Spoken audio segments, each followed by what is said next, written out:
welcome back to my channel. Hi if you're new, and welcome to my July reading wrap up. I read 9 books this month and I had a really good reading month. A lot of the books I read were like 4 or 5 star. It was just a really good time. So I'm going to dive straight in. The first book that I read was Daughter of the Moon Goddess by Su Lin Tan. I love this. This was a definite 5 out of 5 star for me. I cannot wait to read the sequel. And we join the daughter of the Moon Goddess, who basically finds out that her mum has been exiled and she wants justice. And nobody knows of her existence because that would get the mum in even more trouble. So she ends up going away and joining the Celestial Kingdom Court to kind of get involved, make a name for herself, and then she gets to ask like for help for her mum. There's a lot of drama in this. It's very fast paced. I love the relationship that is building in this book, but also the importance of family, which is like a key feature throughout. You know, obviously she wants justice for her mum, but there's magic, there's, oh, do you know, it was just really good. It was fantasy, but it wasn't really heavy, complicated fantasy. This would be a very good book if you're just sort of starting to read fantasy. I just really enjoyed it. I really did. I'm gushing over this book. As I said, I can't wait to read the sequel. Would definitely 100% recommend. Love the writing style. Lyrical, but not irritatingly so. Descriptive, again, not irritatingly so. So it was just, for me, it was perfectly written and I really loved it. Then I listened to an audiobook. I listened to Good Girls Don't by Mara Wilson. This was only a couple of hours. It was a really short one. So Mara Wilson is known being a child actress. She was in Mrs. Doubtfire and Matilda. And in this audiobook, she sort of went back and looked over things that happened in her family, her behaviour and that over this period. And it was all right. It was fine. It wasn't a particularly thrilling, in-depth, emotional autobiography, but it was an interesting enough read.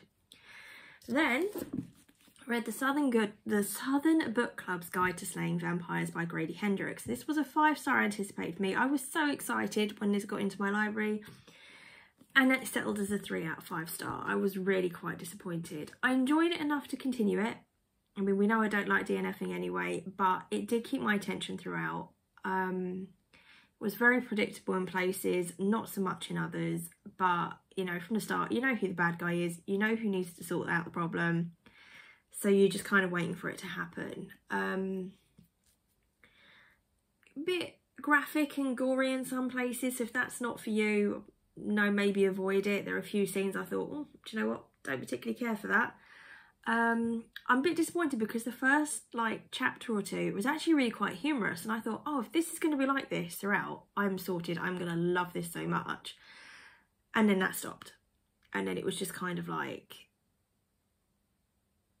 annoyingly emotional in places. It was basically the main character, and forgive me, I've forgotten her name already, Patricia. She was just getting a hard time from her husband, and you know when you just read about a character and you just want to punch them? Had that with a few characters in this book, I have to say, and they were just really bothering me when they sort of came into the story again. But that's the point, I suppose. They're meant to be not particularly great people. But it was fine. But it was a fine read, it wasn't a great read. So, you know, it's just that frustration, isn't it? When you build something up to be a 5-star, you're convinced you're going to love it, it's going to be amazing, and it just fall short, unfortunately. So, oh, and if you know you're looking for like a heavy vampire book, that really is not it. Okay, if that's what you want to see vampires doing their thing all the way through, no, it's not that kind of book.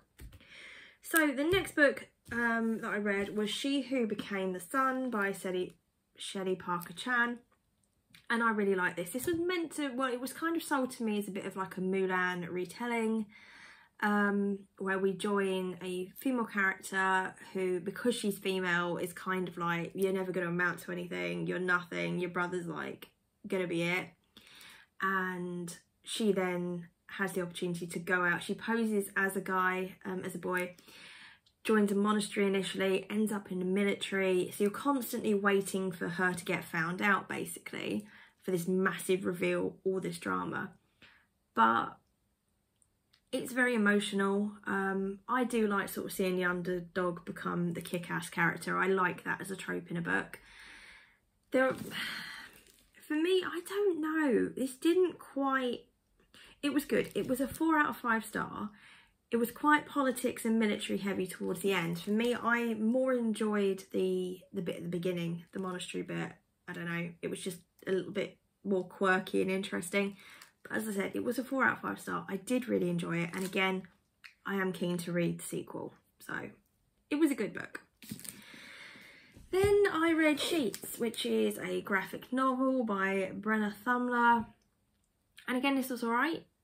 This was a 3 out of 5 star. Again, it was one of those I kind of maybe anticipated being a 4 or 5, but it was still fine. We join, and I've forgotten her name already, Marjorie, who's 13. Her mother's passed away and her dad's struggling to cope with that. She lives with a dad and a brother, and she manages this laundrette. You've got a local guy that kind of wants the land, and he's an absolute not a very nice person. And we join Wendell, who is a young lad who's passed over to spirit, and basically you're waiting for them to meet. Graphic wise, some of the designs are, I mean, it's lovely, it really is beautiful.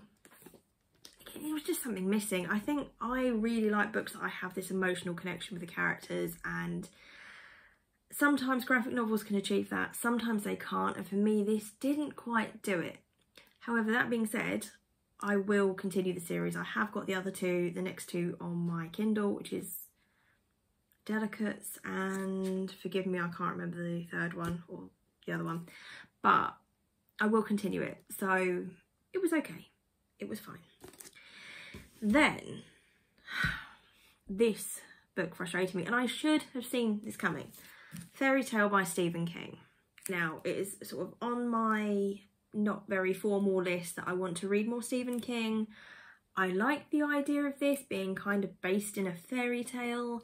You've got, oh my goodness, character names today. What is it with me? Charlie, who ends up looking after this older gentleman who basically ends up leading Charlie, one way or another, to this fairy tale land. And there's a dog in it, Radar. We love Radar. Radar's an adorable dog.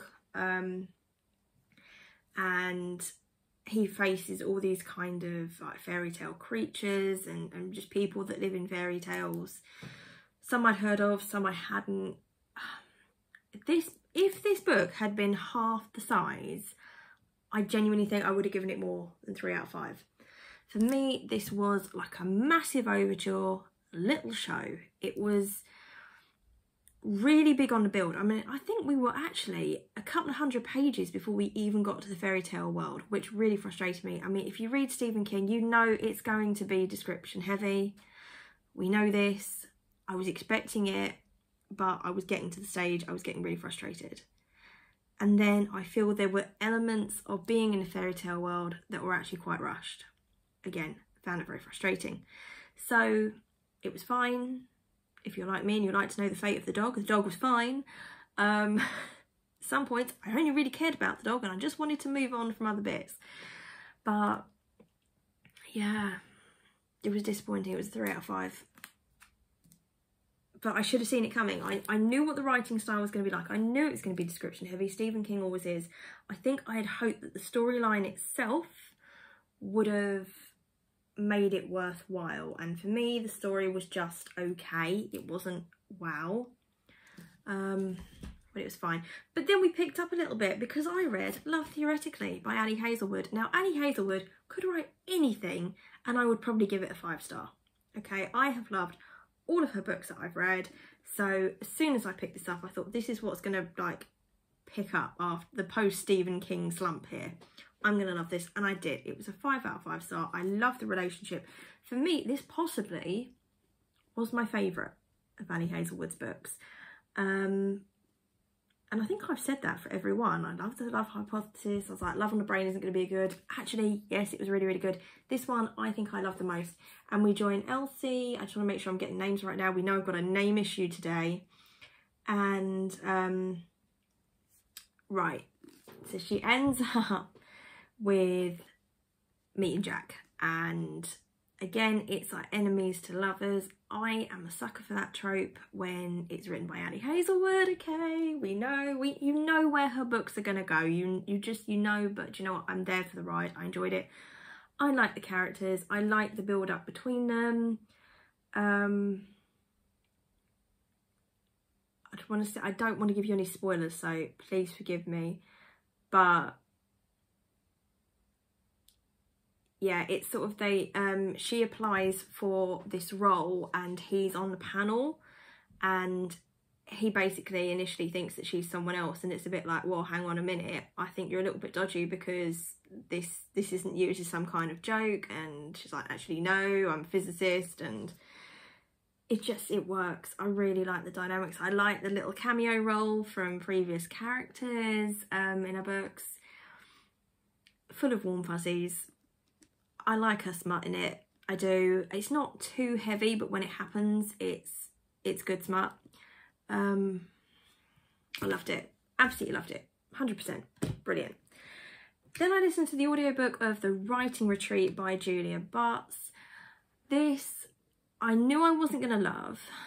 And I say that, I'm not a massive thriller person anyway. It's got to be really spectacular for me to enjoy it. It did keep my attention throughout. For me, I think I went into it maybe a little bit too wary because I'd heard some not very brilliant reviews. It wasn't as bad as I've seen the reviews be. So we join basically half a dozen authors who want to work with this particular, like, really well-known, amazing author, and they get invited to her retreat. It's a bit of like an elite group. You are like hand chosen and it's invitation only, and it's like, you know, an amazing opportunity. And then they all arrive. There's a little bit of drama between the main character, I'm not even going to try and guess the name here, and someone else is in the group due to their previous history. Things start happening basically, and people disappear. There's obviously something shady going on, and to its credit, I didn't see what was going to happen until it happened. So in a thriller, that's kind of like the best thing you can do, isn't it? Not to be a predictable book. There were predictable bits at the beginning, but I didn't see the ending the way that it was. So for that reason, I did give it 3 out of 5 star, and it was fine. It was good.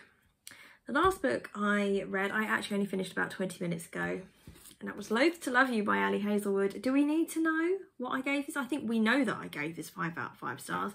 So this was 3 novellas. We join 3 friends as they basically meet their respective partners. They're very different. You've got one sort of,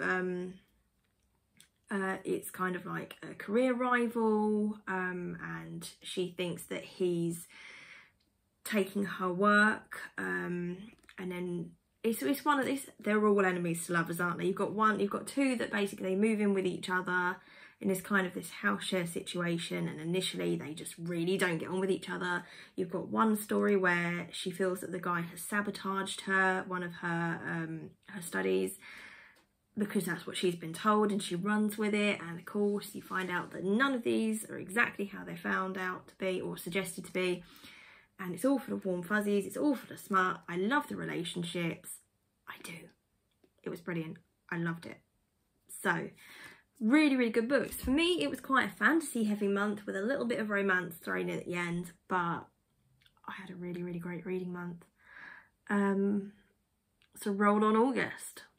So if you made it to the end of the video, leave me an emoji that symbolises your mood for the day, because I'm in a really good mood now because I just finished another Ali Hazelwood book. So I'm like, yeah, let's get some reading on. I'm having a great time.